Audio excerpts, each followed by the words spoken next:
back? I think the lighting was By good. the foot of the bed? You can check and see what you think.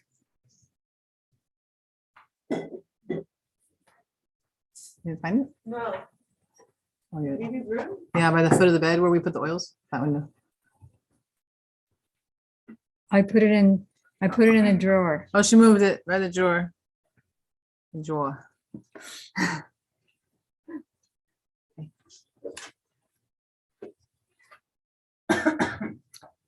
Agyanam timirandasya Gyananjana salakaya Chaksurunmilitam yena Tasmai Sri Gurave Nama Gurave Gaurachandraya Radhikaya Todalaye Krishnaya Krishna Bhaktaya Tadabhaktaya Namo Nama Yam Pravrajantam Manupetam Apeta Krityam Dvaipayano Virahaka Taruajuhava Putriti Tanmayataya Taravo Benedos Tam Sarvabhuta Hridayam Mune Manatosmi Bhaktya Vihina Aparada Lakshay Chiptasya Kamadi Tarangamadye Kripamai Tvam Sharanam Prapadyam Brinde Namaste Charanarvindam Tavoivasmi Najivami Tambina Yiti Vigyaya Radhe Tam Nayamam Sharanantike. First, I offer my unlimited obeisances in the dust of the lotus feet of my most worshipful Diksha Gurudev, Nityalila Pravishta Om Vishnupad, Astotra Sat Shishimad, Shalabhakti Vedanta Swami Prabhupada, and the same unlimited obeisances in the dust of the lotus feet of my most worshipful Shiksha Gurudev, Nityalila Pravishta Om Vishnupad, Astotra Sat Shishimad, Shalabhakti Vedanta Narayan Goswami Maharaj. Can you close that curtain up to the kitchen? Shalabhakti Vidyan Bharati Goswami Maharaj, to our Param Gurudev Shalabhakti Pragyan Keshava Goswami Maharaj, and Shalabhakti Siddhanta Saraswati Thakur Prabhupada, to all our Gaudiya Guru Varga, and all the assembled devotees. So here we are 5,000 years ago in Naimisharanya at the Gomati River with the 88,000 sages headed by Shonaka and their guru Sutta Goswami. Okay, so first we're going to read the verses glorifying Srimad Bhagavatam. Tarmak projita kaita votra paramo nirmatsaranam satam Vedyam vastuvamatra vastu shivadam tapatrayo namolanam Srimad Bhagavate Mahamuni Krite Kimba Parayarishvara Sadyo Vidyavaryujate Takritigis Shushushubis Takshana. Completely rejecting all religious activities which are materially motivated, this Bhagavad Purana propounds the highest truth, which is understandable by those devotees who are pure at heart. This highest truth is the reality, distinguished from the illusion, for the welfare of all. Can you sit here? I'd like to have your darshan. I could tell you're hearing so nicely. Such truth uproots the threefold miseries. This beautiful Bhagavatam, compiled by the great sage Vyasadeva in his maturity, is sufficient in itself for God realization. So what need is there for any other scripture? As soon as one attentively and submissively hears the message of the Bhagavatam, by this culture of knowledge, the Supreme Lord is established, imprisoned within his heart. Nigamakopatarar galitam palam shukamakadamritadravasam yutam hivata bhagavatam rasamalayam Mohuraho rasika bhuvibhavaka. Oh, expert and thoughtful men. Huh? English as homework. All right. Okay. Did anybody ask you, Haribi Mohini? Anybody on the online? Did they ask for? No. Suto vacha yam pravarjantam anupetam apeta krityam Dvaipayano virakataru ajuhava Putreti tanmayataya tarugo ganedur Tang sarva bhutadaya moni manatosmi Yaksvanubhavam apila shruti saramekam Adyatma deepamatiti tirsatam tamodam Samsaranam karunayaha param guyam yang vyasasonam apayami gurum maninam Narayanam namaskrityam naram chaiva narotamam Devim saraswatim vyasam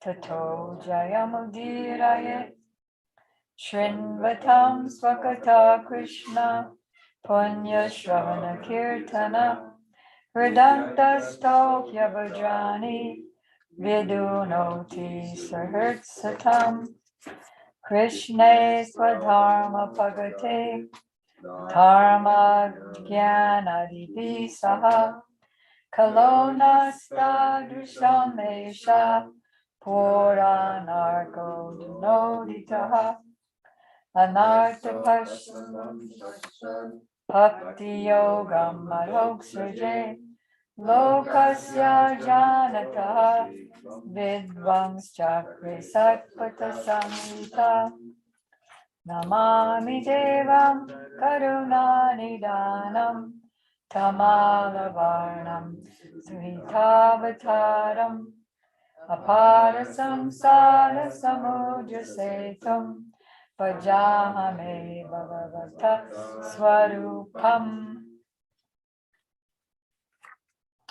So now we made, as we promised, we made a very great endeavor to find Srila Prabhupada's chanting of Queen Kunti's prayers, which begins in chapter number 8, text number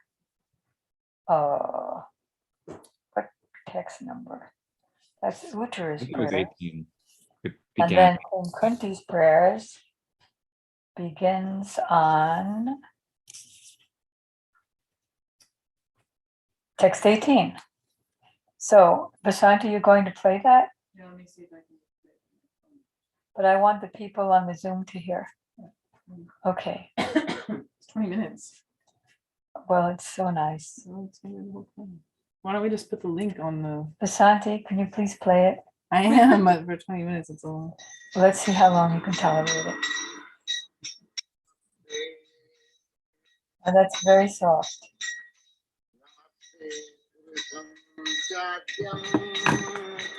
How are they going to hear? Here. Yeah, I can connect it to Bluetooth. Oh yeah, Bluetooth. Smart. Okay, it's just now coming. Vasanti likes to prepare when the thing's already started. Let's just listen to, yeah, let's just connect to a few minutes. Well, Chapter. Sanjay, can you just please play it? This is a discussion we could have had earlier. I don't know, it's 20 minutes. Huh? Yeah. You start from the beginning.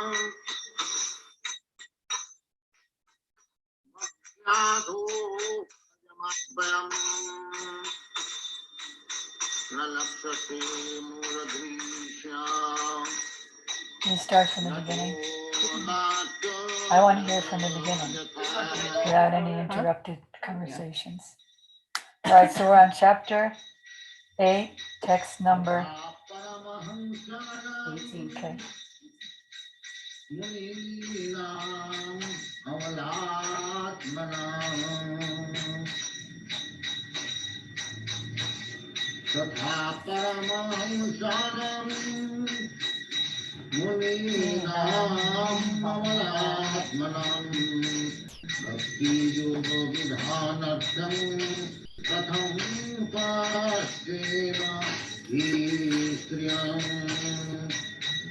Namaste Purusham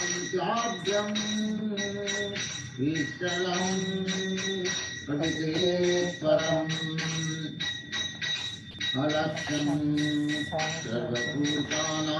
And because he's taking so long and repeating, you can also look at the English while he's singing the verse.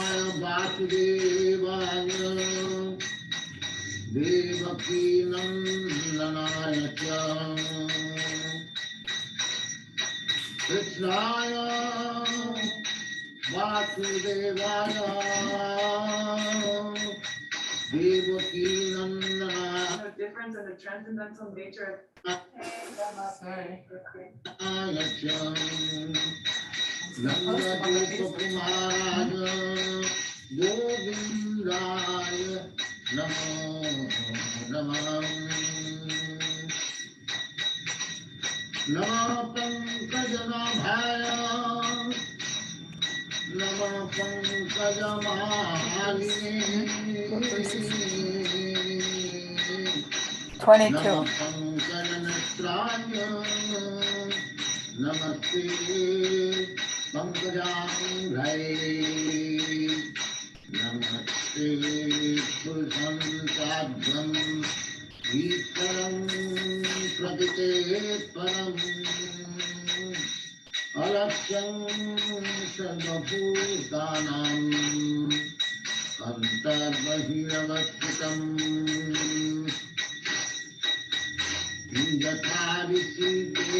Vipadastam tutasastam tatra tatra jagadguru bhavatadarsanagyasya apnar bhavadarshanam janmai sadya susatribhi rekhamanamadakuman naivarhata bhipatum vayi kamakinchana gocharam. Okay, we can hear the other half tomorrow. You stop it for today.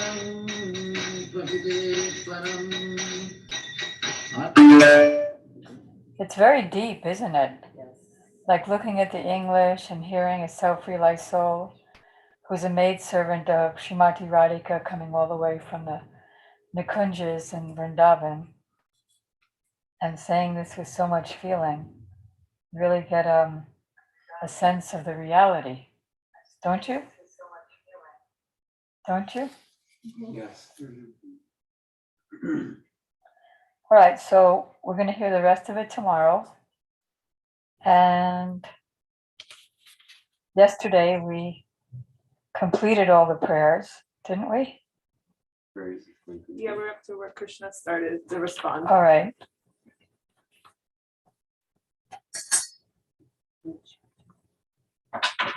So, Sutta, we're on the same chapter, coming to the end of the 8th chapter, after Krishna heard all the prayers of Kunti.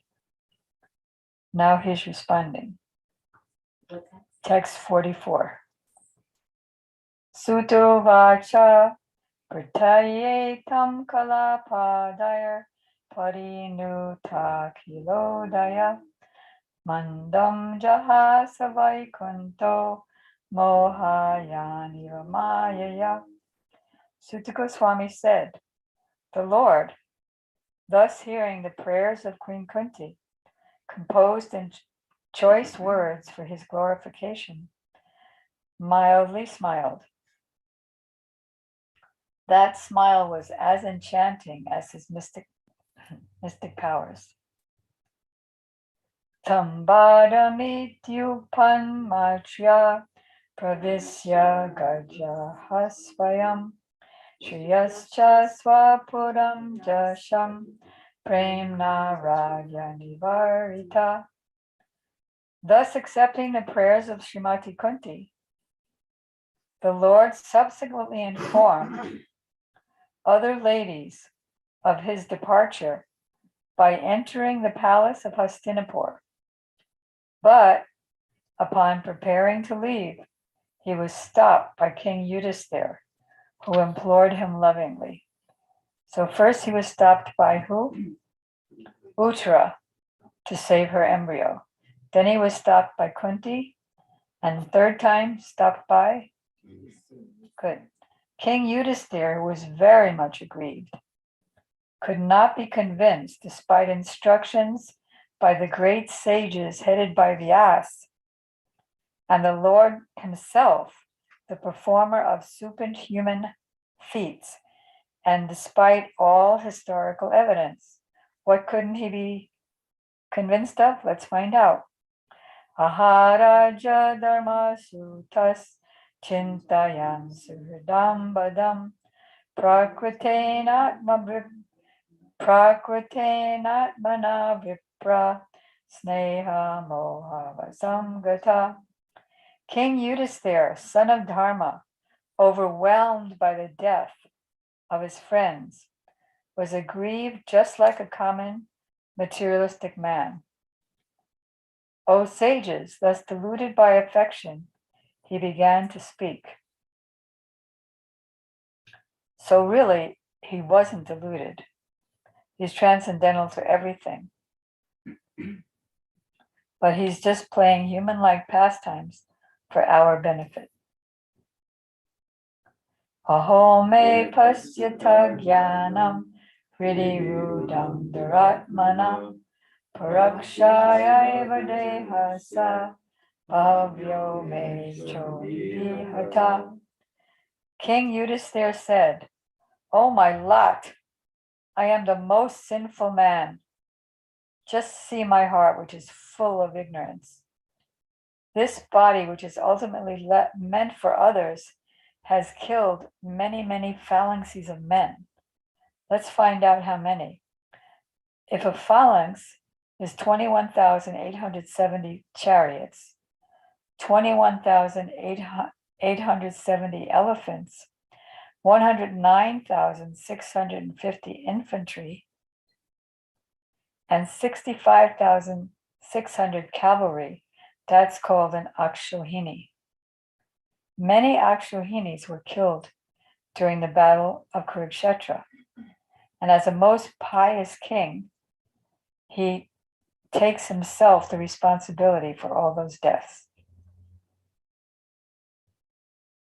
So he's teaching us by his example. He never blamed anybody for anything, even when he was being attempted to be killed by Duryodhana and company. But basically, because the battle was being fought to reinstate him in the throne, he was blaming himself. So when there's life in the body, it's meant for who? For others. And when it's dead, what is it meant for? It's still meant for others. But which others? Huh? Worms, maggots, jackals, and dogs. He's sorry because for such a temporary body, such a huge massacre was committed. Baladvija sahun mita pitri bharte guru guha namesyan narayan moksho yapi varsha yuta yuta. I have killed many boys, brahmanas, well-wishers, friends, parents, preceptors, and brothers. It was quite a civil war. I will not be relieved from the hell that awaits me for all these sins, even if I live there in hell for millions of years. Yeah, so in Prabhupada's accent, Bengali English accent, he calls it a war is mass massacre.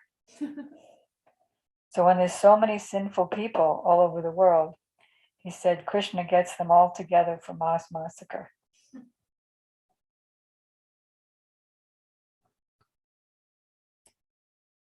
So how are the women killed? Whenever there's a war, there is certainly a massacre of many innocent living beings, such as boys, brahmanas, women. Boys, we know, his own 5 sons were massacred, whose killing is considered the greatest of sins. They are all innocent creatures, and in all circumstances, killing of them is forbidden. So he's aware of these mass killings. Similarly, there were friends, parents, preceptors on both sides, and all of them was killed. Can you imagine how he must have felt, blaming the whole thing on himself? Naino ragya praja bhartor dharma yuheva dodvisham iti me natupodhaya kalpate shashanam vacha. So how is he going to be relieved from this? Like even once in New York, one devotee from Columbus, they were going to have a big festival and he wanted some paintings. And then he was driving back to Columbus and he wanted to bring the paintings. So I kept telling him to wait, because I had to finish my last strokes, my famous last strokes of the paintings.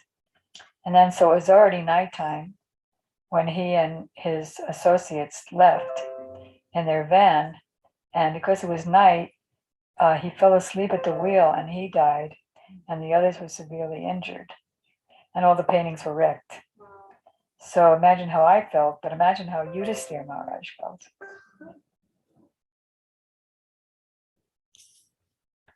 There's no sin for a king who kills for the right cause, who was engaged in maintaining his citizens. But this injunction is not applicable to me. How is it applicable to him? Because Krishna wanted it. He's the one who pointed out the enemies. I have killed many friends of women, and I have thus caused enmity to such an extent that it is not possible to undo it by material welfare work. It is not possible to filter muddy water through mud. Try it. Can you picture that? Or to purify a wine-stained pot with wine. Similarly, it's not possible to counteract the killing of men by sacrificing animals. What? Or at the end of the volume, in the middle of his lamentation. So the next volume begins chapter 9.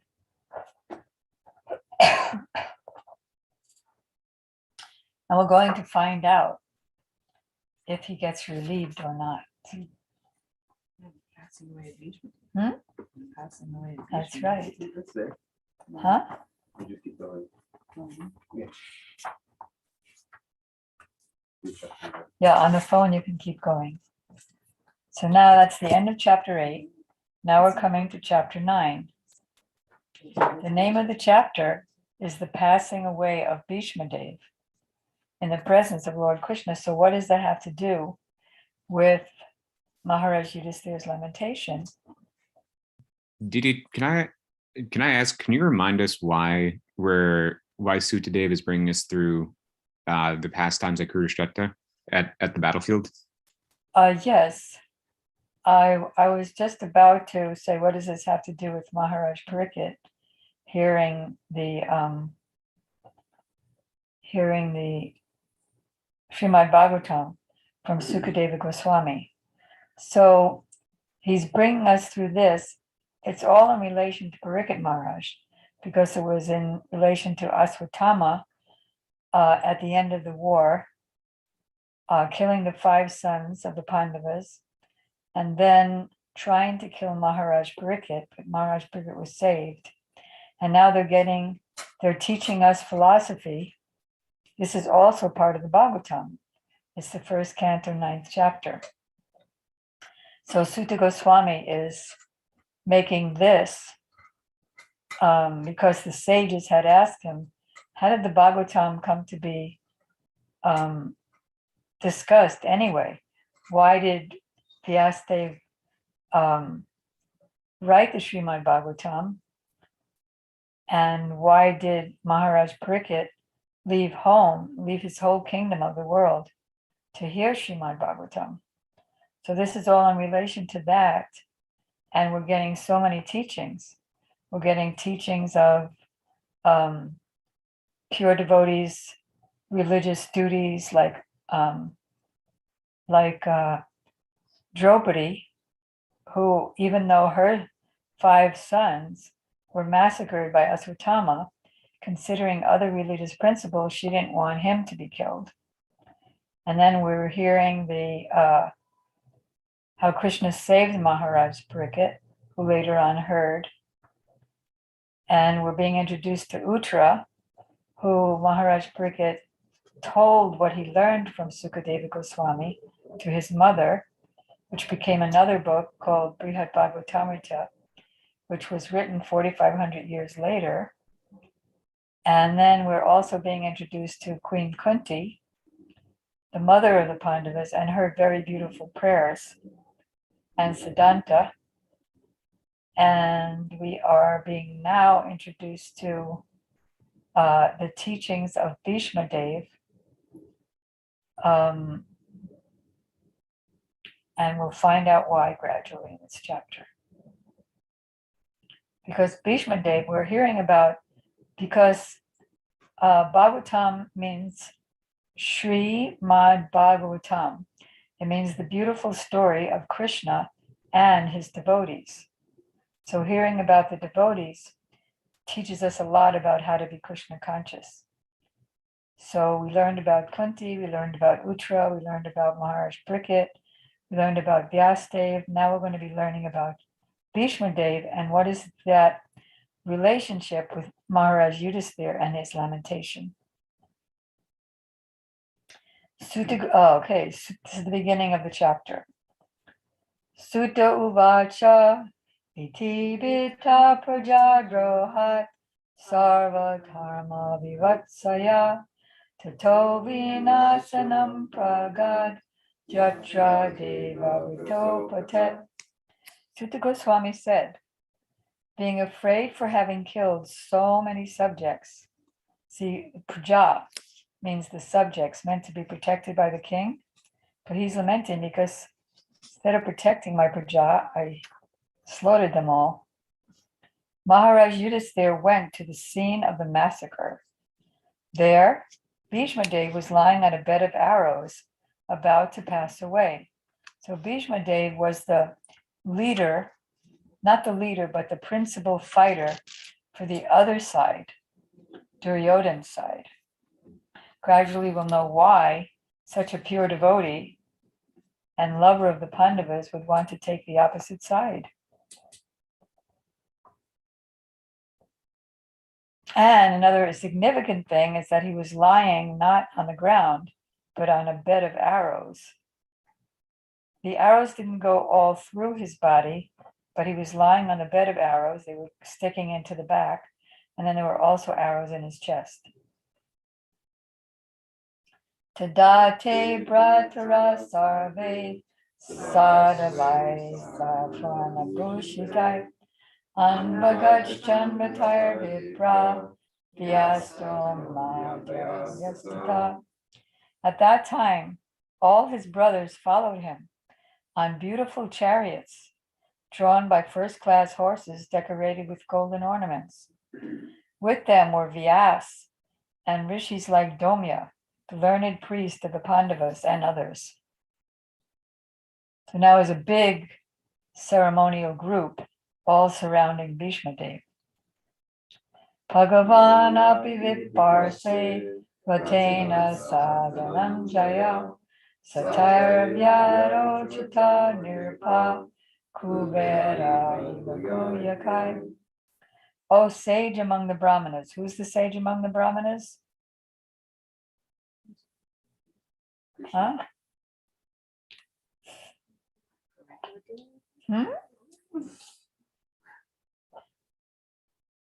Give up? Is it the sage who's asking the questions of Sutta Dev? Yes, it's the sage who's asking the questions. Who's that? Shonaka Rishi and the 88,000 sages from back in the beginning. They asked how many questions? 6 questions. What were their questions? Oh gosh. Oh gee.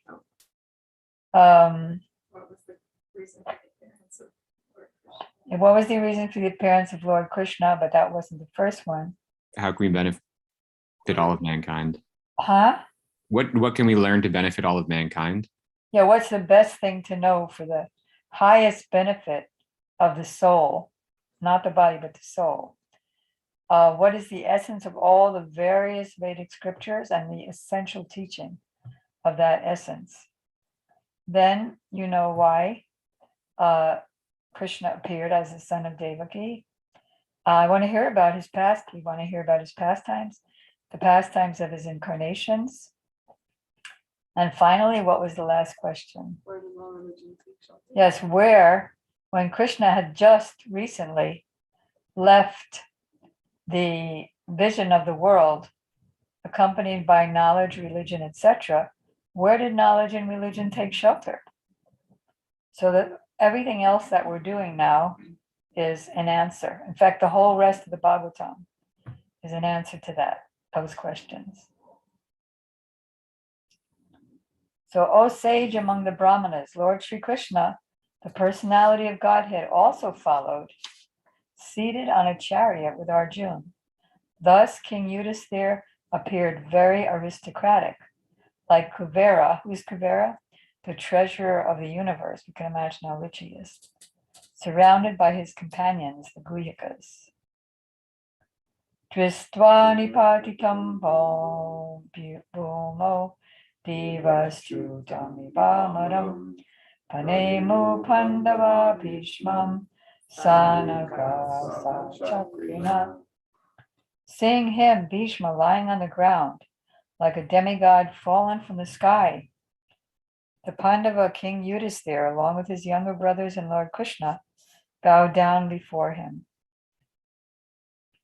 Tatra Bharmarshaya Sarve Devarsayas Sattama Rajarsayas Tatrasan Pristum Varta Pungavan. Just to see the chief of the descendants of King Bharat, Bhishma, all the great souls of the universe, namely the rishis among the demigods, brahmanas and kings, all situated in the quality of goodness. Whoa, they all assembled there from all over the universe.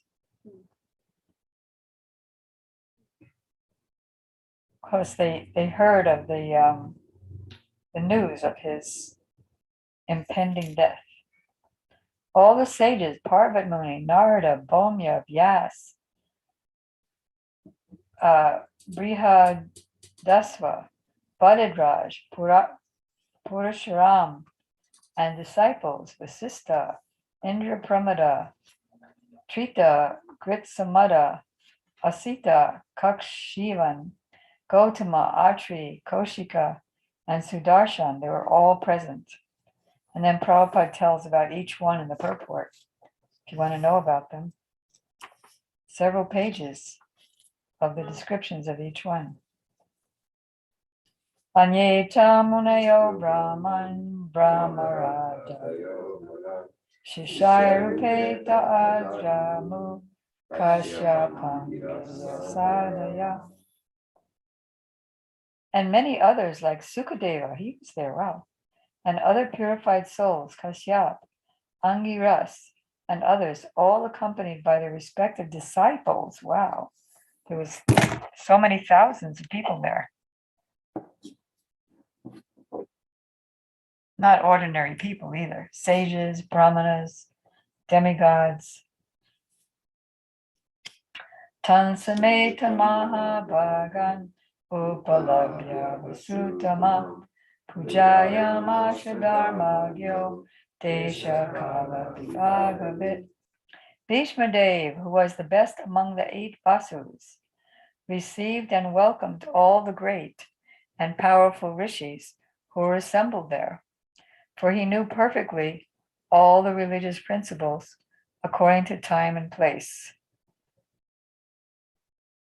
So I think the purport will be interesting for that. Expert religionists know perfectly well how to adjust religious principles in terms of time and place. All the great acharyas or religious preachers or reformers of the world executed their mission by adjustment of religious principles in terms of time and place, especially our Prabhupada. He made so many adjustments, not contrary to the scriptures, but adjusting the scriptures according to time and place, not changing any of the philosophy. Like for example, having brahmacharinis and brahmacharis living in the building. There are different climates and situations in different parts of the world, and if one has to discharge his duties to preach the message, he must be expert in adjusting things in terms of time and place. So Bhishma Dev was one of the 12 great authorities in preaching this cult of devotional service. Tomorrow we'll talk about, just name quickly, the 12 Mahajans, or the great personalities, authorities in preaching the cult of devotion. And therefore he could receive and welcome all the powerful sages assembled at his deathbed from all parts of the universe. How did they hear about it if they're in other planets? No email, no internet, because there was Paramatma, yes. Okay. He was certainly unable at that time to welcome and receive them physically because he was neither at his home nor in his normal healthy condition. But he was quite fit by the activities of his sound mind and therefore he could utter sweet words with hearty expressions, and all of them were well received. One can perform one's duty by physical work, by mind, and by words. Like he didn't say, oh, you guys are here and I'm just suffering so much. Can one of you, by your mystic powers, relieve my suffering? But he didn't feel anything. He didn't feel the arrows because he's a pure devotee.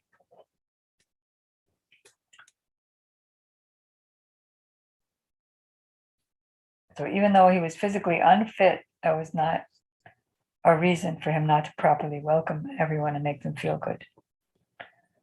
Krishnam chatat prabhavagya asinam jagadisvaram hridistam pujayamasha maya pata vigraham. Krishna is situated in everyone's heart, yet he manifests his transcendental form by his internal potency. That means by the help of Radharani, he's able to manifest his transcendental form. Without her help, not. This very Lord was sitting before Bhishma Dev, and since Bhishma Dev knew of his glories, he worshipped him duly. The sons of Maharaj Pandu were sitting silently nearby and overtaken with affection for their dying grandfather. Seeing this, Bhishma Dev congratulated them with feelings, and he was on the other side. There were tears of ecstasy in his eyes, for he was overwhelmed with love and affection. Bhishma Dev said, oh, what terrible sufferings and what terrible injustices you good souls suffer for being the sons of religion personified. You did not deserve to remain alive under those tribulations. But how did they remain alive? You were protected by the Brahmanas, God, and religion. So Maharaj Yudhisthira was disturbed due to the great massacre, but Bhishma could understand this, and therefore he spoke first of he immediately empathized and spoke about his sufferings. And so he acknowledged that he was put into miseries by injustice only, the cheating opposite party. Therefore, there's no need for you to regret this massacre, because it all happened because of them, not because of you, by the injustices of the Kauravas. He wanted to point out particularly that they were always protected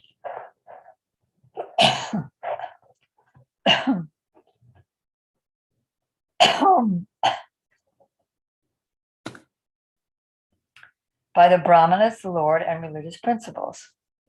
As long as they were protected by these three. What three? What are the three? Because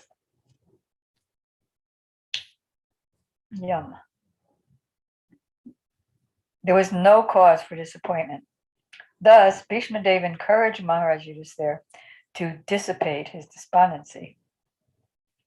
As long as a person is fully in cooperation with the wishes of the Lord, which Yudhisthira Maharaj was, because Krishna wanted the war.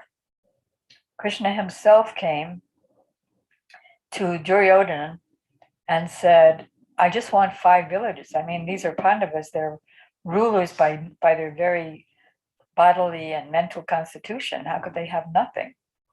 So at least give them 5 villages, 1 village each. So Duryodhana said, what to speak of 5 villages? I will not give them as much land as fits on the head of a pin. So then Krishna said, yep, there has to be war now. So it was all out of Yudhisthira Maharaj's hands.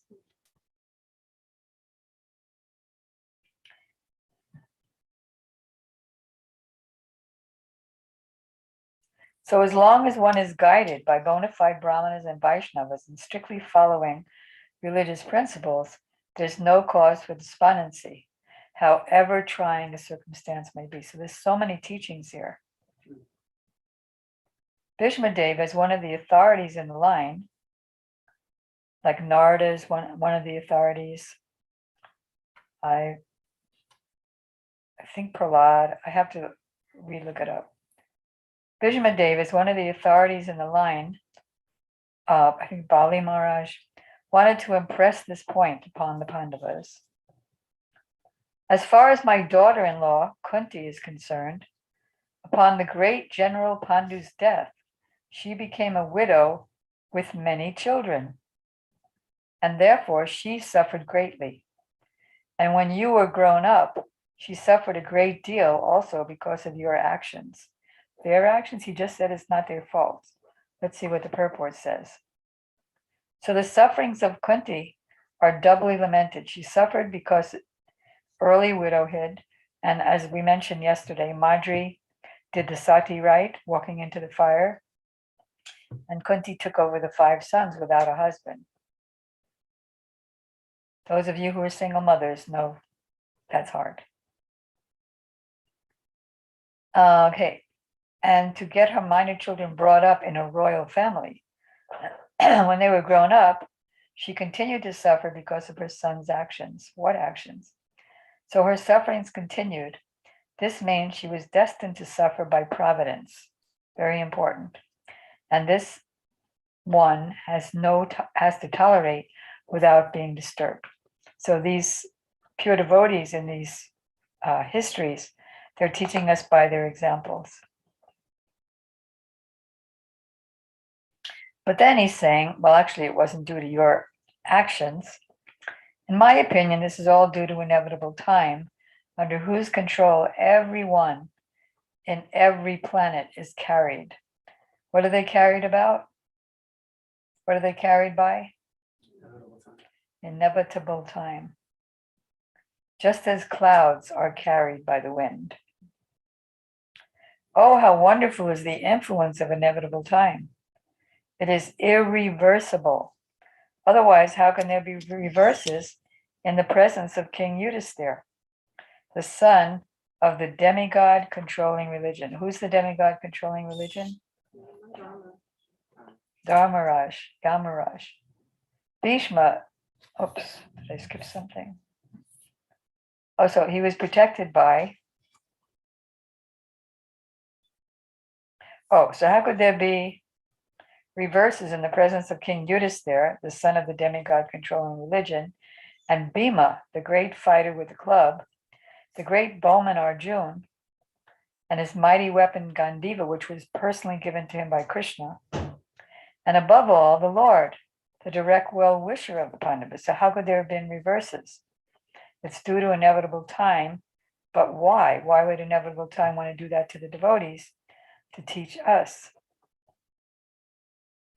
O King, no one can know the plan of Lord Sri Krishna, because Krishna says, time I am, the destroyer of the world, and I've come to engage all men. So time is controlled by Krishna, so it was really Krishna himself.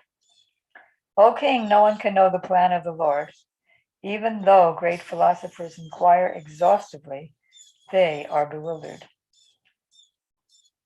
O best among the descendants of Bharat, Yudhisthira, I maintain, therefore, that all this is within the plan of the Lord, accepting the inconceivable plan of the Lord. Even Maharaj Parikshit, why was he cursed to die in 7 days?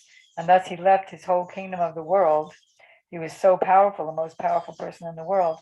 He left everything and went to the Ganges River and sat down there to fast until death for 7 days.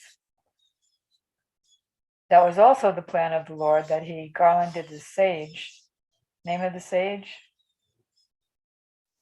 Samika Rishi. He garlanded the sage with a snake because he wanted water, and the sage didn't hear him because he was in trance. So he said, okay, well, here's a garland for you. But wasn't him, but was really Krishna who made him do that. Why? Because he wanted the Srimad Bhagavatam to be spoken to him. Accepting the inconceivable plan of the Lord, you must follow it. You are now the appointed administrative head. And, my Lord, you should now take care of those subjects who are now rendered helpless. This Sri Krishna is no other than the inconceivable, original personality of Godhead. He is the first Narayan, the supreme enjoyer, but he is moving among the descendants of King Vishnu, just like one of us. And he's bewildering us with his self-created energy. Like he totally bewilders the inhabitants of Vrindavan who never think that he's God.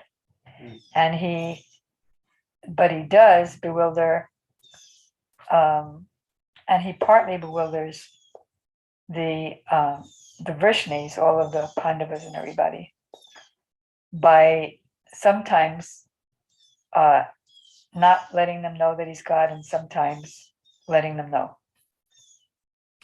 Even when it's obvious in Vrindavan that he's God, like when he lifts a 7-mile-long mountain on the tip of the pinky of his left hand, still they didn't think that he was God.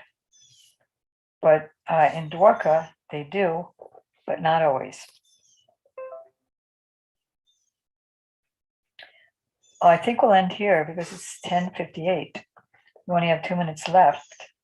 We are on text 19 of chapter 9. And we're going to be hearing more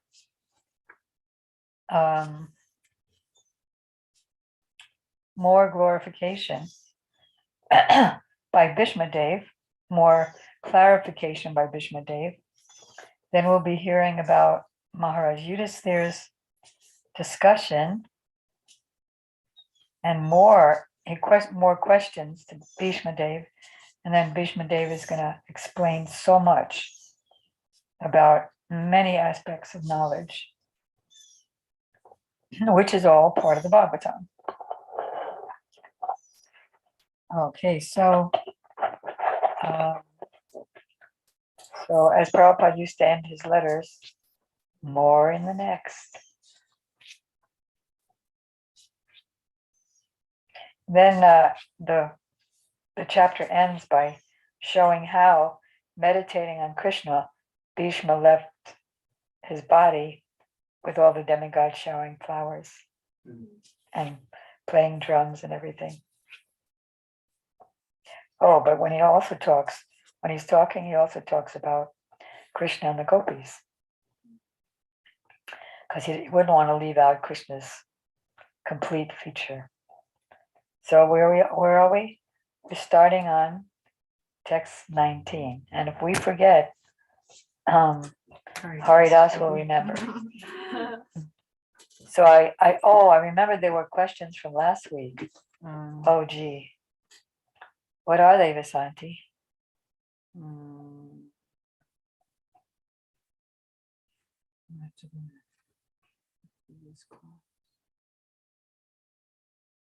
I don't know if those people are on.